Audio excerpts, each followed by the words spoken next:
It's one of the last big electoral tests before the general election. Will the results determine Keir Starmer's chances of entering Downing Street?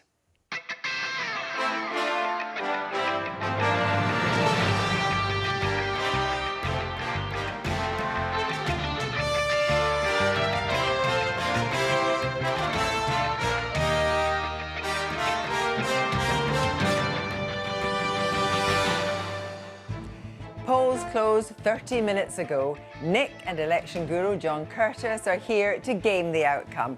And a cabinet minister, a shadow cabinet minister, and the deputy leader of the Liberal Democrats will all be spinning their own narratives. Also tonight, an exclusive Newsnight investigation into misogyny and a boys' culture in Police Scotland. 4 female former employees, 3 of them long-standing officers, banding together as whistleblowers speak out. It was like a Russian roulette. I either put the grievance in, lose my career, or I don't put the grievance in and I lose my career because I'm getting accused of throwing weapons, which didn't happen. Ultimately, it didn't just take my career, it took my mental health as well.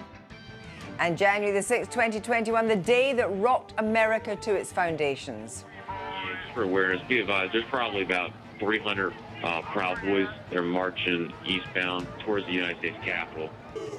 The leader and 3 others of the far-right group, the Proud Boys, who stormed the Capitol to try to stop Joe Biden for Donald Trump, are found guilty of seditious conspiracy. Newsnight was there that day. We all have eyes and ears, and we witnessed January 6th, whether you were there or watching on TV. You can say it was a peaceful protest, but we're not stupid. We can see it for ourselves. Good evening. There won't be many nights like these before the next general election. In the last half hour, polls have closed in what will be one of the last crucial electoral tests for all the parties before voters decide who they want to form the next government. After weeks of heavy expectation management from all sides, those key results are imminent.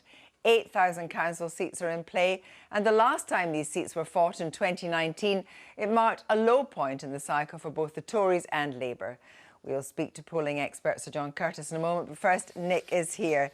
Nick, why is this so important for the next general election? Well, Kirsty, this is one of the last big electoral tests before the general election, which is expected to take place next year. And so you can be pretty sure that the parties will be going through in minute detail their performance on the ground to see whether that matches what you're seeing in the national opinion polls, which would say that Keir Starmer is heading pretty comfortably to Downing Street. Now, 4 big things need to happen across Great Britain for Keir Starmer to achieve that goal. Firstly, Labour needs to be back in Scotland. Well, we can't make an assessment on that because there are no elections in Scotland today. So what we can look at are the 3 big things that need to happen in England. Firstly, Labour needs to be back in the Red Wall. That's the 40 or so parliamentary seats in the former Labour heartlands that went Conservative in 2019. High hopes that Labour will do very well in one emblematic area, that is Stoke-on-Trent. They think their progress is much, much slower on Teesside.